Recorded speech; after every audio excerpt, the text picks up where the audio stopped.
Alright everyone, how are you doing? The Premier League kicks off tonight. Well, for me, tomorrow, but by the time you watch this video, it will be tonight. Manchester United versus Fulham to kickstart the Premier League 24-25 season. And don't we all love the Premier League? But what more do we love than the Premier League? And that is YouTube Premier League predictions. 1 through to 20, the whole league table, who wins it, who finished bottom, who gets relegated, who gets Europe, whatever, mid-table, everything will be covered in this video. So stay tuned until the end to find out who my 24-25 Premier League winner will be. Kicking things off in 20th place with Leicester. Now, Leicester I have a lot of respect for. They won the Premier League in 2015-16. Unbelievable story, absolutely brilliant. You can't fluke that. Like, that was one of the stories of the Premier League, if not the story of the Premier League. A team coming up from the Championship a couple of seasons before, making a great escape the season before in the 14-15 season, and then winning the whole thing, over the likes of Man City, over Liverpool, over Tottenham at the time, who were charging for it, Arsenal as well. A brilliant story, and one that I don't think will get replicated in the sense of achievement for a good few years to come. But Leicester, I think, will go down, and I think they'll finish rock bottom. And this is mainly down to the fact that they could be getting a hefty points deduction. How much that'll be will probably decide their fate. If it's only a few points, then they should be all right. But I've heard it could go up to around 15 points. So that is a lot of points. That is 5 wins they've got to get just to get to 0. And honestly, for a team who's come up, that is a very big blow. So because of that, I'm going to put them rock bottom. I mean, they've also lost Dewsbury Hall and their manager to Chelsea. So that's not good to start off with. They've got Jamie Vardy up front, but he's obviously very old now. Not the Jamie Vardy that we knew and loved from the 2015-16 season that was banging in the goals and just being brilliant for Leicester. But overall, I don't think they'll have enough next season, and because of that, I'm putting them in 20th place. And our second team to go down in 19th place is Brentford. Yes, that is right. The Bees from West London. They came up for the 21-22 season, and I think they're going to go down. They've stayed up for a couple of seasons. They've done really well. They did really well in 22-23, playing some very nice football under Thomas Frank, Tony banging in the goals. But now I could just see them going down, and I'm not really sure why. The thing is with Brentford is I see them as a club who have sort of overstayed their welcome in the Premier League. Now, they came up, they played some nice football. As I say, they stayed up pretty comfortably. But last season, they were showing some shaky signs. And honestly, a couple more bad results, and I think they would have gone down. Yes, they have still got Mbuemo. They've still got Wissa. They've still got Tony. And now they've got Carvalho from Liverpool. I respect it. But I don't think it will be enough. And I think Thomas Frank will finally lose it with Brentford. And I think they're going to get relegated in 19th place. Leaving our last club to get relegated, and this now in 18th place, Nottingham Forest. Nottingham Forest, yet another club who I believe have outstayed their welcome. Now, coming up the season after Brentford in the playoff final, after beating Huddersfield, Nottingham Forest have stayed up in the Premier League for the last 2 seasons towards the end. The last couple of games, they've secured their place in the Premier League. But this season, I don't think they will. Nuno Espirito Santos coming in at Christmas. He done an all right job, but got them 17th, just staying up at the expense of Luton Town, and really looking at it like that. I mean, Luton came up, everyone thought they were going to finish dead last. So to come up and just stay up above them on the last couple of games of the season, due to Luton's own mistakes as well, by the way, like big games that they lost away at Bournemouth when they were 3-0 up, they lost 4-3. They win that, they have a chance of staying up and sending Forest down. So because of that, I think that will get replicated, and Forest will actually go one step further in that deep relegation battle and actually go down. Looking at their squad, they haven't really got anyone overly special apart from maybe Morgan Gibbs-White. He's a decent player, to be honest. They lost Brennan Johnson the other year. They've got a 1E up front. I think he's all right. But overall, they just look like a team who could go down, and that is why I've put them in 18th place. So those are the 3 clubs that I believe will get relegated next season. But who will I put in 17th just to stay up by the skin of their teeth? And that team is Ipswich Town, the Tractor Boys. Double promotion under Kieran McKenna. What an amazing story that is, by the way. Coming in when they were in League One, getting promotion to the Championship and getting promoted straight away from the Championship to the Premier League. Unreal. Congratulations to them for doing that. And I think he has enough to keep them up in the Premier League. And the reason I say that is because of some of the signings that they have made. Amari Hutchinson, they had him on loan last season, did very well for them, scored against Huddersfield on the final day to secure them getting in second place over Leeds to get promoted to the Premier League. They've now got him on a permanent deal from Chelsea. Liam Delap was on loan at Hull. They've now got him from Man City. They've also got another Hull player in Jacob Greaves to solidify at the back, alongside right back Ben Johnson from my club, West Ham. And I can tell you from experience that when he came off the bench for West Ham a few times, one that really springs to mind is when he came off the bench against Wolves. He was brilliant in an attacking sense. He played well. He really pushes forward, and if he can play for Ipswich week in, week out, I'm sure he's going to put a shift in. Going back to the transfer market, they've also got Muric from Burnley, who actually made a couple of mistakes for Burnley last year, but back in the Championship, he was brilliant for them and one of the key reasons that they got promotion. And our final signing that they could potentially get, it's been given a here we go by Fabrizio Romano, and that is Calvin Phillips on loan. Now, hold on a minute. Calvin Phillips on loan. Now, I do joke about Calvin Phillips. I think at West Ham, he's an absolute disaster. But overall, at a club like Ipswich, he will have very, very little pressure mounting on his shoulders, and this could be a club where he could flourish. We know how good he was at Leeds, so hopefully for them, he's good at Ipswich and he can reclaim his name in football. Maybe even getting a permanent move there. Who knows? But as of now, I'm putting Ipswich Town to stay up in the Premier League. So, 16th place, I've put Bournemouth, the Cherries from the South Coast. Now, Bournemouth, I like the way they play. I like how Iraola plays. I like how Solanke was playing under them. But now Solanke has gone to Tottenham for 65 million. And losing a striker who scores 19 goals for you the season before, a week before the season starts, cannot be good for you. And because of that, I'm going to put the Cherries to stay up in 16th place, but really not by a long way and not finish in the 12th position that they did last season. I like how they play. I've got nothing against them. But this season, I'm going to put them in 16th. 15th place, Fulham. One of the most boring teams in the Premier League. Boring fan base, boring team in my opinion. But a team that you do need in the Premier League, as they will go and get a brilliant performance and a brilliant win over one of the massive clubs and then lose to someone silly the next week. Just like last season, I think they lost to Burnley at home one week and then the next week they went and beat Arsenal. So, you know, something stupid like that. But Fulham is a team that you do need in the Premier League, and they won't go down by a good couple of places, and that is why I've put them in 15th. They've lost Palhinha to Bayern Munich, which was always going to happen, but, will be a bit of a loss for them. They've got Smith Rowe as well now from Arsenal, so that's a pretty good signing. They've lost Tosin at the back to Chelsea. They've got Bernd Leno in goal, who's quite experienced, so really a bit of a mixed team, and some decent players in there. Muniz up front, young Brazilian talent, so they've got some decent players, they can get some decent results, but as always, they won't do anything overly special, and that is why I've put them in 15th place. 14th. Now, some of you may disagree with me here, and you're going to say, what are you talking about? I think they're going to go straight back down. And that is where I would disagree with you. Southampton, right? Our final newly promoted club, I think they're going to stay up. And I think they're going to stay up with a good few places to go, and that is why I've put them in 14th. Their manager isn't anything overly special. Russell Martin, experience over the EFL, only 38 years old. He was at MK Dons, he was at Swansea, and on his first attempt, he got promotion with Southampton. But it was kind of expected. I mean, when Southampton go down, when any club goes down from the Premier League, they are expected to come straight back up, especially when it is a Premier League experienced side like Southampton, just having really a horror show in the 22-23 season, finishing rock bottom.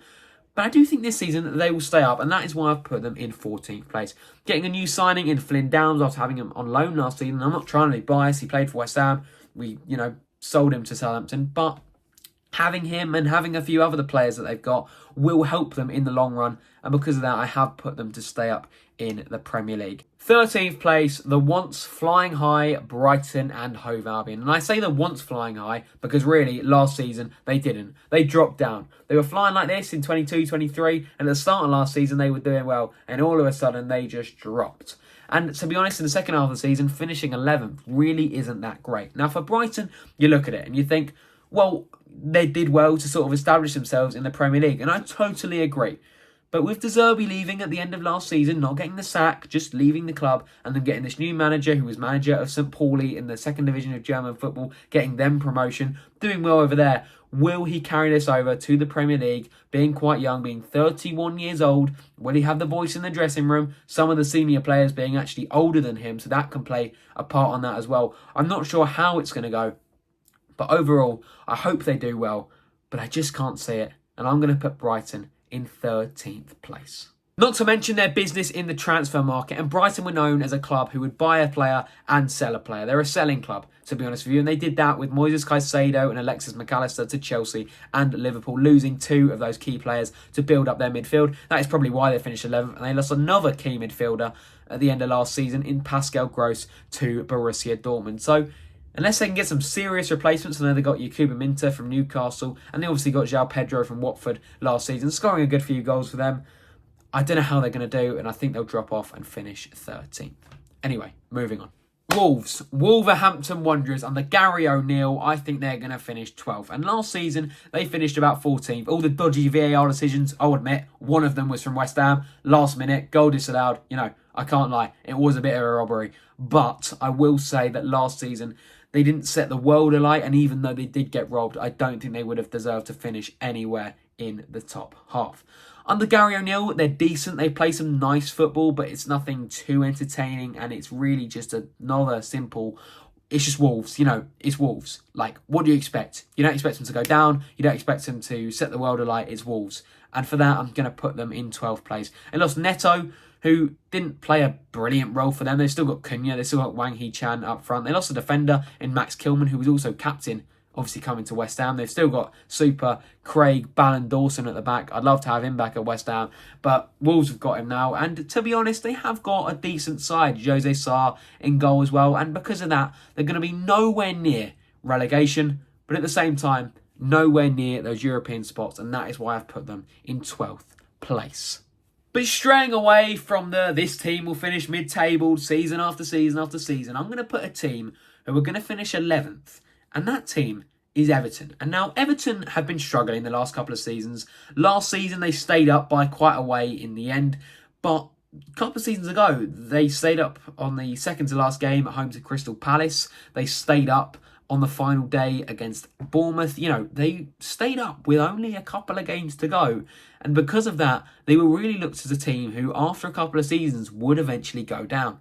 But this season, I think they're going to stay up. It's their last season at Goodison, and they're going to make it a good one. I think Deitch is a very good manager. They've brought in 3 very good signings that have definitely caught my eye. Ilian Ndiaye, however you say that. Sorry if I butchered the name, from Marseille. He was at Sheffield United. I remember watching him in the Championship. He was very good. They've also got Jake O'Brien from Lyon, Irish defender. I think he is pretty solid as well. And then finally, they got Jesper Lindstrom on loan from Napoli. And now he was at Eintracht Frankfurt when they won the Europa League. And trust me, West Ham know a lot about that. So another good signing. And that is why I think Everton will flourish next season and finish in 11th place, leaving Goodison Park on a very good note. So moving into the top 10, and in 10th place we have got fcstickers.co.uk. Joking, they would be first. They are the best stickers out there. I use them on my away days. You should use them on yours for the 24-25 season. Go get these at fcstickers.co.uk using code BUBBLES5 at checkout for 5% off. And you may be asking, well, I'm not a West Ham fan. Why would I want West Ham stickers? They're not just West Ham stickers. They're stickers for any club across the 92, in the National League, the England national team as well, if you're going to watch them in the Nations League, in the World Cup qualifiers, etc. Waiting for that big World Cup in 2026 where we are going to bring football home. Go and get your stickers at fcstickers.co.uk using code BUBBLES5 at checkout after this video for the 24-25 season. But let's get back to the video. And also, apparently, if you don't get the stickers and put them in your away days, your club is going to get relegated. Yes, that's right. Even the mighty Hammers. Right, back to the video. But our real team in 10th place is a team that you probably would have said lived rent-free in 12th. And that is Crystal Palace. And that is something you would have said maybe a couple of seasons ago under the likes of Roy Hodgson. But this time, they have got Oliver Glasner, a European winner with Frankfurt in the Europa League back in 2022. And trust me, as a West Ham fan, we know plenty about him and plenty about that Frankfurt side that won the Europa League. So he's done a very good job at Palace. He's come in at the sort of halfway point at last season, you know, got some very good results away at Anfield, beating United 4-0 at home as well, beating Villa 5-0, getting a top 10 finish, finishing above their bitter rivals on the M23 derby, Brighton. But I've got to say that these Palace fans may be getting a slight bit ahead of themselves. Now, some of them are saying they're going to get Europa Conference League, and I get the excitement. I understand it. Listen, West Ham, we're excited. All these new signings, all these, you know, new manager, everything. We're looking forward to it too. But But I don't think Palace are going to do it. And the reason I say that is because they've already lost their key player in Michael Olise to Bayern Munich. And you may be saying they've still got Wharton, they've still got Eze, they've still got Gahey, you know, good players for Palace. But overall, I just can't see them going any further. And that is why I've put them in 10th place. Of course, I could be wrong. And for them, I kind of hope I am. I mean, seeing them as Palace fans, you know, spending so much time in that sort of just higher mid-table zone in sort of 11th and 12th, I do feel kind of bad for them. But hopefully they can push on. But this season, I think they'll remain kind of stable. And Oliver Glasner will get them 10th place. So going into 9th place, we're going to look at a club that I think is run like a circus. And that is Chelsea. What is going on at Chelsea? You can't just buy 50 players and expect them all to get on and play every week. It's stupid. You play 11 players, you know, a few off the bench, whatever. You can't create a squad with 50 players and expect them all to gel straight away and get results. They've got 8 goalkeepers. 8! What do you need 8 goalkeepers for? You need a backup goalkeeper? What do you need all these players for? It doesn't make any sense. I don't know why they bought so many. It's going to be an absolute nightmare over there. And to be honest, I think they'll come 9th. I can't see them doing a lot, and they need a new owner. That Todd Bowley doesn't have a clue what he's on about. I mean, to be honest, I'm not trying to sound, you know, rude to any Americans watching, but what do Americans know about football? Football. Soccer, so call it. You know, they can't even get the name right. You can't run a football club, and you can't run a football club like Chelsea. What are they doing? Something has to change. And for this season, I'm putting them 9th. Then into 8th, and this is a club that is run a bit better, and that is Newcastle. Now, I really like Newcastle. They're kind of my second team in the Premier League. I always look out for their results. I want them to do well. They've been taken over by the Saudis. You know, I hope they do well. But they haven't. They just haven't really done anything yet. The most notable things they've done is qualifying for the Champions League, where they got put into the group of death and finished rock bottom. Then making the Carabao Cup final, but they lost to Man United. And to be fair, they're both pretty good achievements. I mean, it's better than West Ham have done in the last couple of years. But with all that money, you would expect something a bit different. And they have signed a good few players like Anthony Gordon, like Tonali, who obviously got a massive ban. And they have had lots of injuries that have put them out for last season. Some of those being like Nick Pope, like Sven Botman, you know, big players, big squad players, big team players, that when they're knocked out of the team, it's going to have a toll. And I understand that. But at Newcastle, I can't really see a lot of progress. And I'm just going to put it as another season where they struggle once again. And that is why I'm putting them in 8th place. Sorry, Newcastle. I just think it's going to happen. But this next one, I think, is a very hard club to predict, and that is Manchester United. I've put them in 7th place, Europa Conference League spot. And you may be thinking, what? You know, they've signed a good few players. They've signed Mazraoui, they've signed Euro. I know he's out for like 3 months, but they signed Euro. They've signed Zersky. Sorry if I said that wrong. And they've signed Matt De Ligt. You know, they've made some good signings. I think they're going to do well. But I don't think they're going to do overly well. I think they're going to get 7th. I think that's pretty fair. They'll probably go and win the Europa League or something. You know, Ten Hag always does that. He goes and wins a trophy to basically say, sorry for being poor in the league, so I just won this instead. He did that with the Carabao Cup. He did that with the FA Cup. So Man United are one of them clubs who are probably going to, at the end of the season, look back on it with a trophy. But in the league season, I don't think they'll do overly well, and that is why I've put them in 7th place. And moving into the Europa League, in 6th place, we have got West Ham United. Yes, that's right, the Hammers back in Europe, absolutely massive. I really hope that Lopetegui does well. He's made 8 different signings, including the likes of Todibo, Max Kilman, Somerville, just to name a few, that are going to go straight into that starting 11. I can't wait to see them all play, potentially even against Aston Villa. I think we're going to have a good season. We're out of Europe this season, but hopefully we'll be back in it next season by coming like 6th place. I really hope we do. I think we are going to have a good season. It's going to be one to remember, playing some nice new football, unlike what we were playing under David Moyes. Yes, it won us a trophy in the Conference League, but people don't realise that the football he was playing was absolutely diabolical. So hopefully, under Julian Lopetegui, it is at least a bit better, and we can finish in 6th place, which secures us for the Europa League. Moving on to 5th, Aston Villa. Aston Villa are in the Champions League, but I don't think they'll qualify for it again. And the reason I say that is because of all the fixtures they're going to have to play in the Champions League. Now, the Champions League, you're going to have to play your best team. The Champions League is the best teams in Europe competing for the biggest trophy in club football. You're going to have to play your best team. And if that means playing your best team in the Champions League, you can't necessarily play your best team on the Saturday or Sunday that week, right? meaning they will drop some points in the Premier League, and that is why I don't think they'll be totally on the ball like they were last season, and they'll finish around 5th. Maybe a decent run in the Champions League, and they're not going to win it. I mean, it'd be great if they did. It'd be great scenes if they did for the Villa fans, but they're probably not going to win it, but going into the games, they're going to want to really put on a show. So that is why I've put them to potentially put a lot of effort into the Champions League and slightly drop off in the league, unlike what they did last season. They've signed a couple of players. They've got Onana from Everton. They've got Ross Barkley as well. Some decent signings in there, losing Diaby to the Saudi League. But overall, I think they have a decent squad anyway. I mean, they've got, obviously, World Cup winning Emi Martinez in goal. They've got Ezri Konsa at the back. Ollie Watkins up front. A very good side.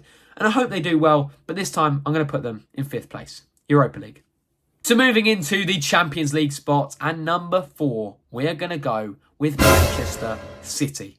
I repeat, Manchester City, meaning they don't win the league for the 5th time in a row. I don't think they're going to do it. I can't see them winning 5 in a row. Surely not. Like, I know they're good, but I can't see them winning 5 in a row. And Pep Guardiola is rumoured to leave at the end of the season as well. I just can't see it, to be honest with you. And I'm putting him to come 4th. 4th place. Moving on to 3rd. Where I've put the club that I hate in the Premier League, Tottenham Hotspur. Tottenham Hotspur, I think they're going to have a good season now. Ange Postecoglou is a good manager. He is a serial winning manager, and it may have only been at Celtic, but trust me, he knows how to manage a football team, and I think that is what he's going to do at Tottenham. He's already got Dominic Solanke up front. That sort of resolved their problem. They lost Harry Kane. There's to kind of put Richarlison up front on maybe Son. It was a bit of a mix and match. Now they've got a proper striker who scored 19 goals last season in Dominic Solanke. So for them, I think they're going to do pretty well. Obviously, I hope they don't. I hope they get relegated. But I think they're going to get top 4. And in that, I think they're going to get 3rd. Nowhere near the title. Nothing like that. But I think they're going to have a decent season. And I'm going to put them in 3rd. Leaving 2 clubs. Arsenal and Liverpool. Who will win the title? Arsenal for the first time since the Invincibles. And Liverpool for the first time since lockdown. And their 2nd time ever. Who will win the Premier League? And in 2nd, I'm going to put Liverpool. Liverpool. So the thing is with Liverpool, in my initial Premier League predictions I did over on TikTok, I said Liverpool would finish 8th. And you may be asking, how have you switched from 8th to 2nd? What you want about? And the reason of that is because of how Arne Slot has dealt with this pre-season. Now, pre-season is usually about fitness, and you can't always go off of pre-season. I totally get that. I stand by that. But the way they've been playing in pre-season, they beat Seville 4-1 the other day. They beat Man United 3-0. They're playing well. And although they haven't really made any signings, well, I say really made any signings, they haven't made a single signing the entire window, I think Liverpool are going to come close this year. And they came kind of close last year, slipping up near the end. I think that was really down to Klopp leaving. They all kind of got a bit shooken up by this news. And this season, with a new manager, Arne Slot, I think they're going to play some very, very nice football. And because of that, I think they're going to finish 2nd, just missing out on that Premier League title. Meaning that the Premier League winners for the 24-25 season are Arsenal. We're going to win the Champions League! Yes, that is right, Arsenal. We're never going to hear the end of it, but I think Arsenal are going to win it this year. I don't know why. 3rd time lucky. I can just see it. I think Arsenal are going to win the league. They come close the last 2 seasons. They bottled it in 22-23. I think they're going to win it. And, good luck to them, to be fair. I don't like Arsenal. I'm not going to pretend like I like Arsenal, but I think they're going to win the league. They've got a good team. They've got a great spine of the team. They've got David Raya in goal. They've got Saliba and Gabriel at the back. They've got now Calafiori, Ben White. They've got Odegaard and Rice in the midfield. They haven't really got a striker. They've got Kai Havertz. They've got Bukayo Saka. They've got some good players. And I think that's what's going to do it for them. I think they're going to win the league. They've got the hunger for it. They haven't won it in so long. And because of that, I'm going to put Arsenal as my 24-25 Premier League champions. And that ends this whirlwind of a video, starting from 20th to 1st. That is all. My whole predictions is on the screen right now. This is my entire league table, starting from 1st to 20th. Relegated, European spots, Champions League, the winner. That's all. And if you did enjoy, please make sure to like and subscribe, as that would be greatly appreciated. And obviously, let me know your thoughts about the Premier League down in the comments below. This is obviously subject to opinion. This is my opinion. This is how I think the Premier League's going to turn out. Not necessarily right, not necessarily wrong. We'll see what happens. And until next time, come on you Irons. Hopefully I'm wrong about being 6th. And instead, we win the league. Up the Irons.